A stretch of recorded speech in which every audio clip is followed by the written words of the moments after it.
Ladies and gentlemen, boys and girls, children of all ages, welcome to the Coders Startup Podcast with myself, Trevor Page, joined by Carter the Marketer Johnson. This is episode 51 now, coming at you live, and we are talking sales today. And it's going to be a good episode. It's going to be rapid fire, so put your thinking caps on, pay attention, let's rock. How you doing, Carter the Marketer Johnson? I'm good, man. It's one of those weeks just flying by. Is it Wednesday? No, it's Thursday. Thursday. Yeah. We record Thursdays, 2 p.m. Eastern Standard Time. Join us live, etc. So awesome. Yeah, let's get into it, man. I'm excited about this. Yeah, let's rock. So Carter's actually got a jet in about 30 minutes, so that's why it's gonna be a rapid fire episode. So yeah, we're talking about specifically what's working today, 2016, January, in small business sales. Because you hear a whole bunch of stuff around tactics, strategies, and whatnot.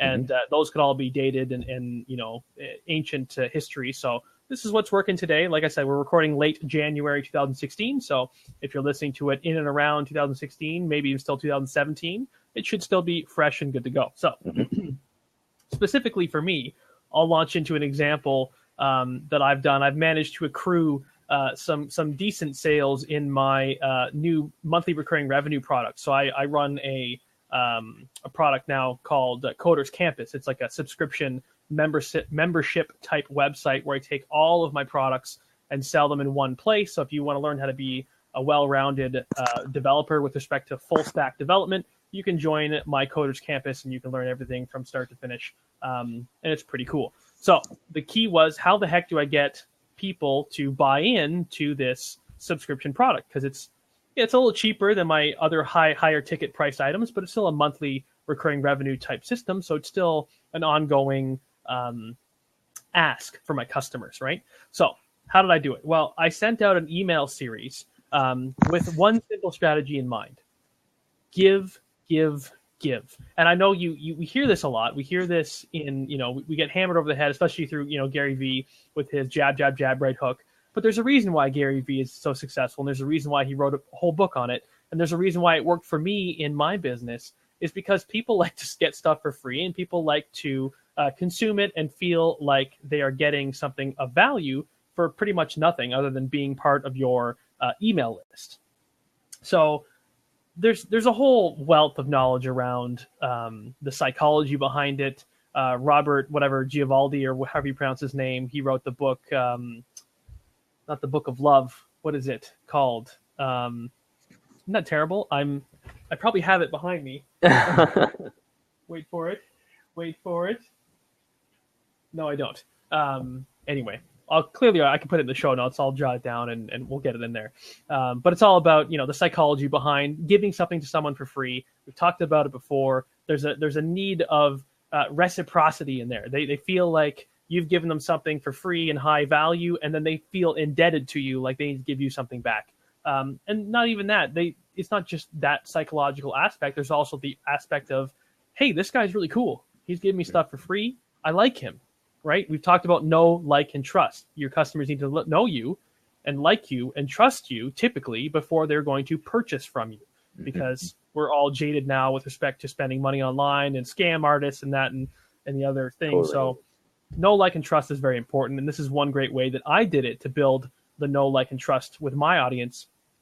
I gave away 5 different super long webinars that I had recorded. I recorded them before. I packaged them up and gave them away for free to my audience.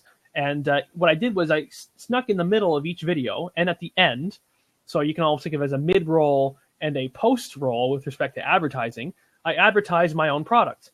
So I took the webinar, I looked at the recording, I played it, I looked around halfway through and looked for a nice cadence, a spot where I stopped talking or where I was switching topics or something. And I said, boom, that's a great spot for me to plug my own product, the Coders Campus product. So that's exactly what I did. I put a video of myself that I recorded after the webinar talking about this great product and how they can get in there and they're going to get access to this, that, and the other thing. Benefits, benefits, benefits. You always talk about benefits. Start with that, lead with that, follow it up with features, and then I hit them with scarcity. Benefits, features, scarcity. I mean, it works for me time and time again, whether it's in an email listing benefits, features, and plugging in some scarcity, or if it's in a webinar, or if it's in a podcast, or if it's whatever the platform, this is the strategy that outlines what has worked for me in my business, is telling them about the benefits, why they should listen to the webinar, why they should purchase my product, et cetera, et cetera, et cetera, what is going to be the benefit to them.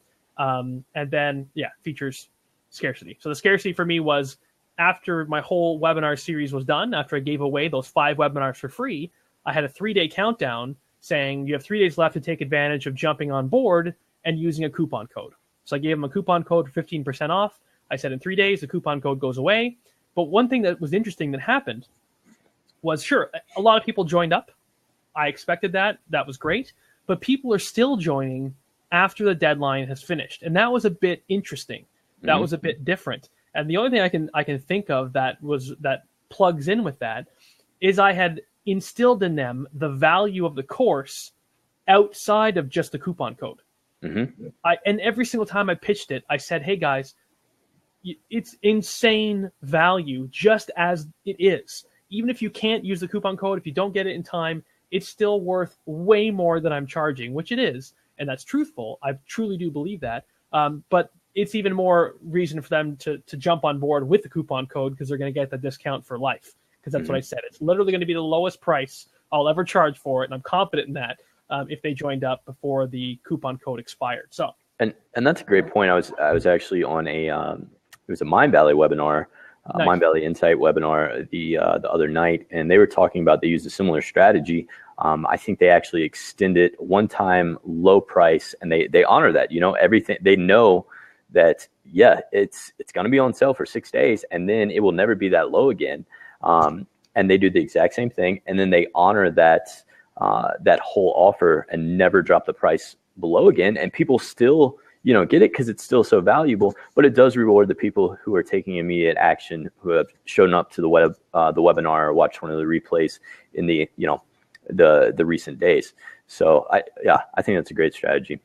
I've loved it. And I mean, outside of that, if you don't like doing discounts, we talked about this before, so I won't go into it. If you don't like offering a discount, you can offer them a bunch of bonuses. Sure. So extra stuff. Hopefully it's a lot in terms of the value of the bonuses. So, one person I'm working with did, the bonus package was worth like over $2,000 worth of stuff, and they were giving it away for free. So if you're to purchase it separately, you would pay $2,000. And just hearing that, and the product was like $200 or $400 or something. So you're getting 4 times the value in bonuses on top of the purchase of the product. And it's like, oh my God, like that's incredible. So that's another way to spin it too, if you don't like to discount your stuff. Now, the last thing I'll throw in, actually, I've been speeding through this. You've been flying. And then I'll flip it over to you. Does that sound good?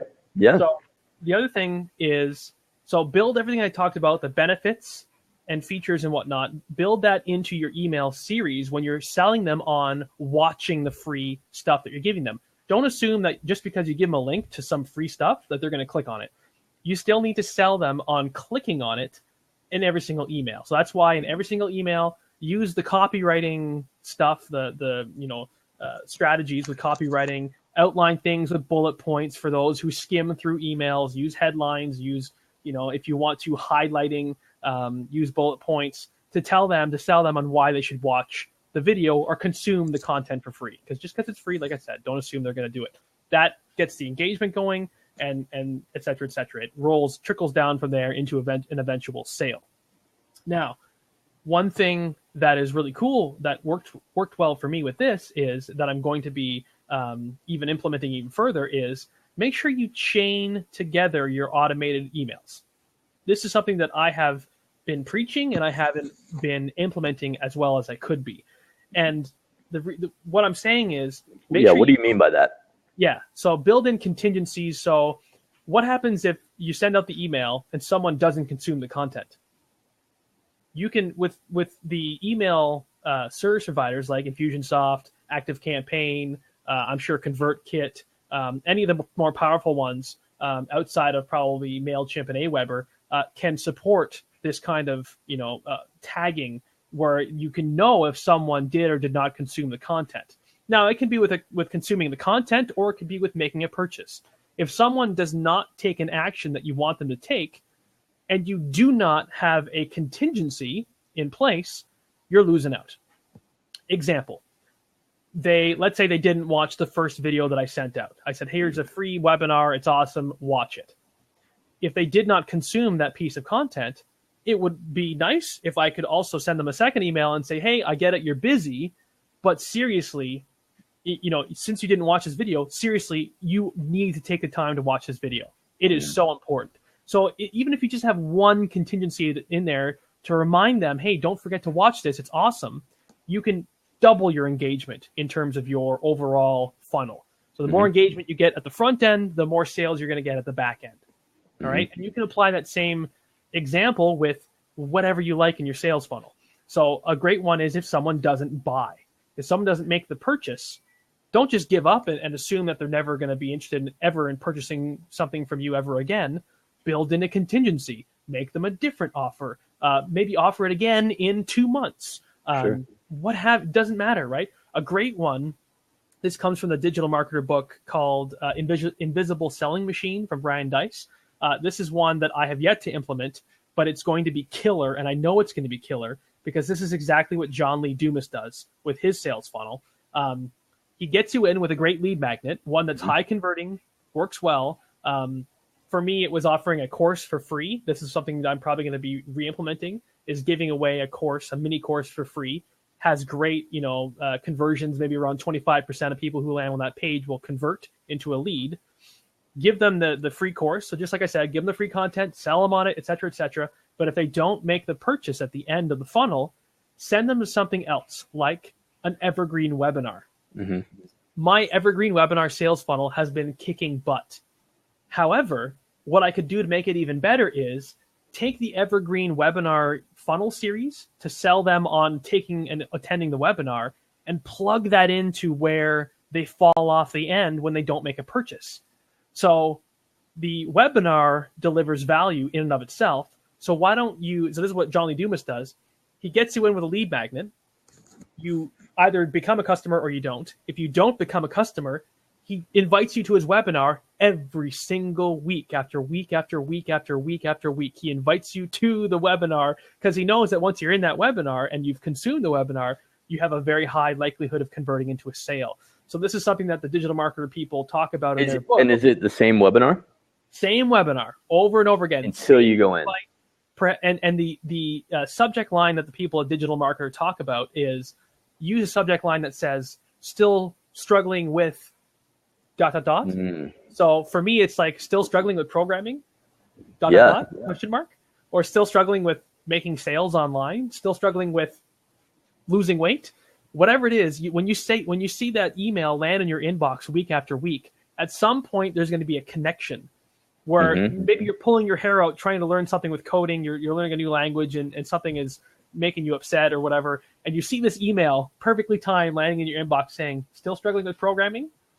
What's the likelihood that you're going to click on that finally and maybe even take action, right? Yeah. So yeah. I love this. And it's like this, you're either going to consume the webinar or you're going to opt out of the list. And that's okay, because you don't want to have people on your list who aren't interested in your stuff anyway.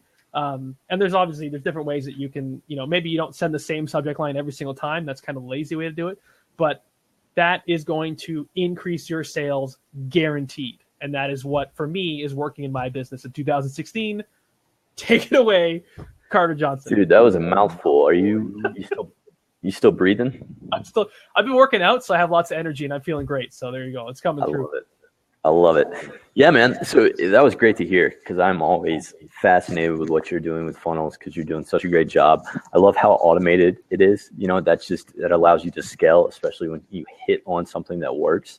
Because on the flip side, being more in the service business, more customized from client to client, where we struggle is usually at the capacity point, right? Because so much of what we do, either upfront acquiring the client or ongoing with the client, it's actually man hours. It's man hours from the team. It's man hours from myself. So that's something that I'm constantly projecting and playing with and modeling out and figuring out, how much can we turn up lead acquisition while still maintaining stuff over here. The biggest struggle there with us is actually the people, like the heavy lifting, because essentially if we scale up, we got to hire more people and we've got to adjust for that amount of time and everything else. But that's another conversation. So let's just talk about what's actually working. I think it goes exactly back to what you were saying. It's so relevant in any business, and it's totally just delivering value up front. And what I mean by that, we have multiple channels that we use for acquiring clients. A lot of those are through either referral based, affiliate based, or just our paid ads that we do. We actually acquire new leads from that way. But once we actually make contact with that customer and get them to raise their hand and say, hey, I might be interested in this, that's when we jump on an actual one-on-one call with the client and get a better idea of their business. Because, there's, despite what you think about an industry or a business or a company you're talking to or read on their website, it's really good to understand that company through that business owner's eyes, right? So we jump on the call and we do a one-on-one conversation to really understand their business, understand what they're struggling with, going back to that email like you were talking about, so we can figure out if it's a good fit. And one thing that we've transitioned to, I'd say in the last year or so, is really turning away people who it's not a great fit. And I think we've talked about that in some shows where it's great once you get to that point where you can actually afford to work with people who you really want to work with, and then also ones where it's a good fit and you're not actually like trying to force it in there, if you know what I mean, on both sides of the party. So from there, though, the big thing, again, going back to what you're saying, it's all about delivering value. And for us, what we found works hands down is actually showing that we can walk the talk. Because often at times when people are speaking to us about our services and working with us, they're talking to a lot of other companies too. They're shopping things around like anyone would with a big purchase decision. And we found what really differentiates us, and something that anyone out there can do, but it's actually proving what you're talking about. So let me give you just an example. What's that? Love examples. Yeah. So one of the big clients that we landed a few months ago, there was, I'd say, 5 or 6 different conversations, back and forth. And when I say conversations, these are hour-plus meetings. So there's a lot of upfront work that goes into it. But because they usually stay with us for about 6+ months, and it's recurring revenue, it makes sense economically. Like, we couldn't do this if we were selling just a $27 product or service and spending 5 hours. But we do these ongoing meetings, and after we've figured out like their business, what their goals are, what their struggles are, we go to work on actually building out the entire plan. So we put a ton of effort and time into actually creating this plan of, hey, this is what we do. This is the first 30 days, first 60 days, first 90 days. And we take it back to that client and actually show it to them. We essentially give it to them. And here's the thing. Most people think that if you actually give the solution to your potential customer, or heck, just give it to your competitor, they're gonna take it and they're gonna have no need for you. But what really happens, and what we found, when you actually show that plan to them, you all of a sudden differentiate yourself, because you're not just a person who's talking about, hey, we're going to get you these results, and sounds like you're off in the land of Wizard of Oz. You're actually showing them a roadmap. This is what we're going to do. This is how we think the results will be at this point. This is how we're going to adjust if they're not. And you actually demonstrate that you know what you're talking about. This works for us. It works so much better than presenting case studies, than presenting references, than presenting tripwires in the form of information. It really is what allows us to get business. I think if we have an appropriate fit, last time I checked and looked at our numbers, when we have a good fit, so someone who can utilize our services and we're not, forcing it, last time I checked, it was around an 80% close rate once we get to that stage where we can actually, it's insane. So looking at that for us, and this is, Trevor, we talked about this in the mastermind a bit, we had to step back and say, okay, who do we want to work with? Because if we can, instead of going through all these channels of, hey, these leads came in, these are okay fits, these are decent, this one is great, and doing all this work, for the whole bucket and then finding only 1 or 2, we had to step back and say, how can we make sure that anyone entering our funnel, we're qualifying them right there before we actually get on a phone call and start investing this upfront time and showing them this is what's possible. because it's a lot of heavy lifting that we do just to once we get to that point and we start pursuing that client.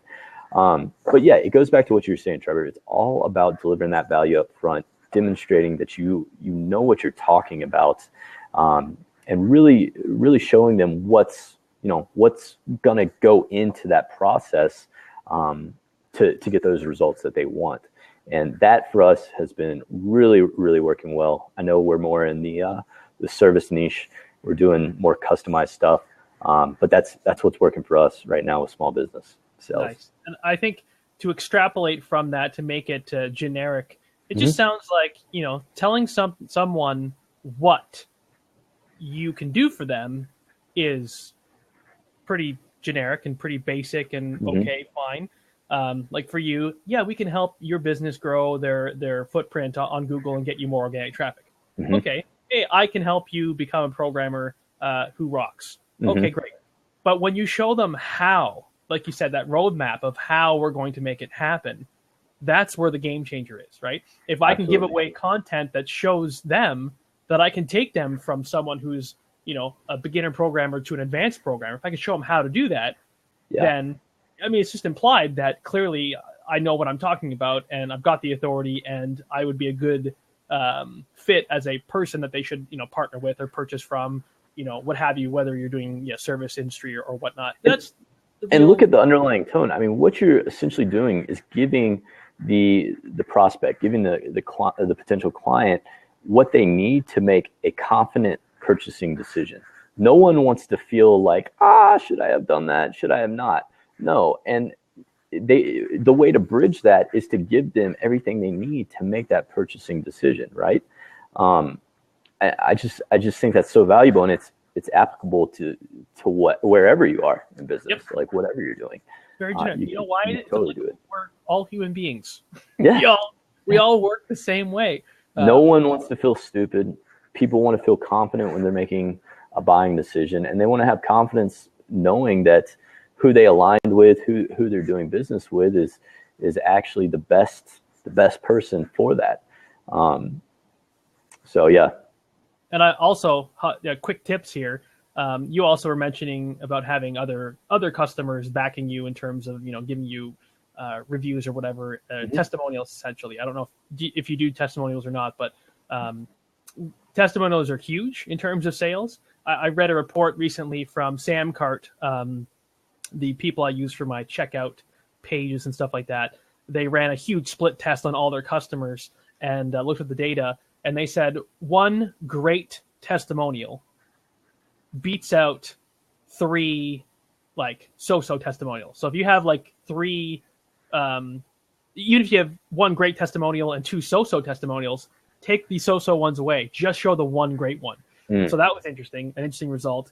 And they said that the best number in terms of conversion rates is 5. If you can get 5 testimonials, 5 beats out 4, 5 beats out 3, and 4 and 3 are kind of the same, and 2 is actually worse than 3, or 2 is worse than, is that right? Is worse than 1. There we go. 2 is worse than 1. Like I was saying, it's better to have 1 great one versus 2, whatever. Because 2 kind of looks like you're stretching it, whereas 1's just like, boom, we don't need to brag about everything else, probably. That's right.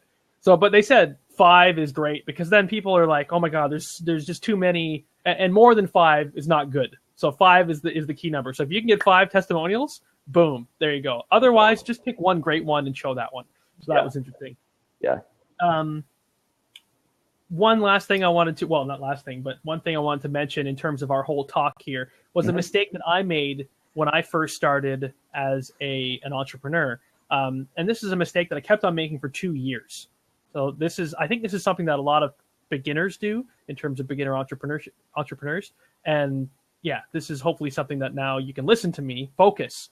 If you've drifted off and you're doodling, or if you're doing the dishes and you've blanked out, pay attention. Hey, we'll do a moment of silence to get you back. They're back. Okay. So I made this mistake for 2 years straight. What the mistake was is I would give away value, which is exactly what I said we should do. Great, grand, fantastic. I gave the value, but then I had no call to action. I was so bad at not having a call to action because I was afraid to do it. I don't know if I was afraid to do it subconsciously or actively or what, but it took me 2 years before I said, hold on a second, my email funnel, my sales funnel after they sign up is just me giving stuff away and never really asking for the sale. Yeah. So you have to be intentional about it. You need to not be afraid of asking for the sale, because otherwise what's going to happen? You're not going to make any sales, which is more or less what my business was like in the first two years of its existence. That's so weird you say that, because I remember us talking about stuff like 2 years ago, and I struggled with the same thing. I think it was more or less like, hey, I want to dip around the issue here, which is we got to make a decision. Are we going to do business together or not, right? And what changes that? Do you think it's just confidence after you do a few, or like what is it? How can we fast track that for people? Yeah, so for me, I had to do the 2 years of realizing that it wasn't working, and then finding an article from Digital Marketer that said that outlined the path to success, which was I think it was called customer value optimization. If you were to type in Google customer value optimization, you'll get the digitalmarketer.com article that will explain exactly what I'm talking about. But that's where it outlined, the steps to success, where you have to have your call to action in there. Otherwise, there's no real point other than, you're building goodwill with your customers, but that goodwill doesn't take you far enough, because if you're not making any money, then you can't stay in business, and then you can't continue to provide great information and great help to your customers, because businesses need to be profitable in order to keep running, right? You got to keep the lights on. So totally. I don't know how I can help fast track you. If you are the listener and you are struggling with this as well, and maybe you don't realize you're struggling with it, how else do you snap them out of it other than to say, how are your sales? Are they doing all right? Yeah. If they're not, I think it's just, step up to the high dive and feel those butterflies rush through you and ask for the sale. And after you do it a few times, you're like, oh, that wasn't so bad. And that's the thing with business, entrepreneurship, everything. There's always going to be that next thing that's like scary, right? There's always going to be the new frontier. Like maybe it's actually asking for a sale, and then maybe it's hiring team members, and then maybe it's getting a credit line from your bank, and then maybe it's selling off equity, or maybe it's raising money. Like there's always going to be something, I think we go back and forth and a couple months and through conversations, and then maybe coaches and stuff, and then all of a sudden you just get up there and swing, and you're like, it wasn't as bad as I thought. Nope. And what's the worst that can happen, right? You'll get feedback from your leads. If you're being too salesy or what have you, they'll let you know. Because I have a lot of pitches in my emails, and I got one guy today who emailed me just today, which kind of sparked the thought of how to sell and everything in my mind, and which is why we're talking about this today. He sent out an email sort of passive aggressively saying, essentially, he was a freeloader, so he was passively aggressively saying, oh, I thought the email list that I subscribed to, your email list, was going to be nothing but free stuff, and I was really looking forward to it, and I see now that you're asking me for a sale, and I guess in this world nothing really is for free. And it's like, well, yeah, of course it's not free. But I said, hold on, buddy. So I replied to this. Normally you shouldn't give ammunition to these quote unquote haters, the freeloaders. But I said, hold on, maybe, I'm going to give you the benefit of the doubt. Maybe you don't realize I have free information that you can consume from 3 different places. And I told him to pointed to my blog, my podcast, and my YouTube channel, and said there is hundreds of hours of free content that can take you from 0 to, intermediate level coder for free. All of that's available to you. You just need to go out and get it. But if you want to get there faster, if you want to have an organized way to approach the problem and to solve the point of getting from 0 to advanced level programmer, then buy my stuff. I'll help you get there faster. That's my offer to you. So, that's pretty much what everyone does. That's what any product is there for, is to help speed up the process from 0 to whatever the result is that you want to achieve. You could go out and build your own house. That's right.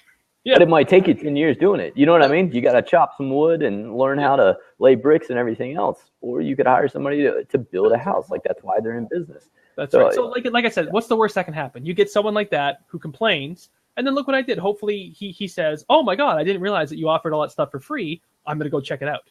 Right? That's the worst case scenario, and that's not even that bad of a case scenario. So unless you're being really, really salesy and you've got a small email list and like 5 people are emailing you complaining, that's a good sign that maybe you're being too salesy and you should let off the gas a little bit there. So, yeah. Yeah.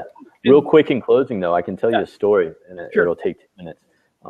It was actually a company that is set to go public in, I know they're on the fast track. I know the investment bank they're working with and everything else, but nonetheless, just so you understand the magnitude, the size of the company, the growth projection and everything else, about 1.5 years ago, I was working with them, just helping them do some stuff. They wanted me to put together a proposal. And the feedback I received was I actually was not salesy enough. And like, it just got put on the back burner and never happened because of that. And I was talking to one of the decision makers, and he was like, yeah, man, you got to be more salesy. Like, you have to. And that, I mean, right there, that cost me a ton of business with a company that's on an exciting trajectory. So it was a good lesson. Call to action. Don't forget it. So important. You know, do it like, I don't know, 5-to-1 ratio. If I'm going to throw a number out there, because I like numbers, I'll do 5-to-1. Give them 5 things for free that are awesome, and then ask them for the sale. Or better yet, if it's a huge piece of content, stick in your sales ask in the middle. Because if someone is interested enough to get to the middle of the content, they're going to be interested in what you're selling, so long as what you're selling is congruent with what you're giving away for free. So, and I'll close out with a quote, a paraphrasing from Ryan Dice, a digital marketer. Love this. This goes along with your house thing. He said, let's say you're sitting down for dinner and you want to make yourself some rice. How are you going to do it? And he said, well, clearly you're going to go out, you're going to buy some land, and then you're going to go and you're going to help farm the land a little bit, get it ready to plant the seeds. If rice come in seeds, he was talking about that. And you're going to plant the rice seeds or whatever, and you're going to water it. So you're going to pay for an irrigation system, and you're going to get, you're going to pay for the water to water all the area of land that you purchased or leased or what have you. And you're going to grow it, and then come harvest time, you're going to get some. And you can see where he's going. Yeah. No, that's not how you make rice. You go to the friggin' store and you buy some friggin' rice. Like, totally. That is how the world works. And the example he was talking about was traffic, and he was using it in terms of starting a blog and waiting a couple of years if you're not using professional SEO services to build an audience for your blog. Okay, you don't build it in terms of waiting 2 years and hoping in 2 years you're going to make a return on your investment. No, you're going to go to the store, and the store in this case is paid traffic. You pay for ads, Facebook, YouTube, Pinterest, Instagram, what have you. You go, you buy the traffic, and then you figure out how to make it profitable and how to get your ROI there. That'll be a future episode we'll talk about once I've got a bit more under my sleeve with respect to paid traffic and stuff. I've got some cool stuff I'm working on right now. We'll talk about that in another episode. But I thought that was pretty applicable to our conversation. Absolutely. So. Absolutely. There you go, man. Anything that you want to talk about in closing before you got to run? No, that is it. Great episode. It was fun. So I'll say you can go to coderstartup.com/51 for the show notes. And if I can get my show note creator, my trusty show note creator, to throw in for our app of the week. Again, I've mentioned this last week, but I want to re-mention it this week. It's the Habit Bull app, because I'm absolutely loving it. It is keeping me on track with my habits and building them, because I got 3 main habits that I want to build. Habit Bull, check it out. It's a great free download. I absolutely love the app. It's working wonders in my life. So I'm going to re-up this app for this week. So there you go. Nice. Cool. Awesome. Cool. All right, Carter, as always, pleasure. And I'll catch you on the flip side, I guess, until next week. Sounds good, see you then, my buddy. All right. See ya. Adios.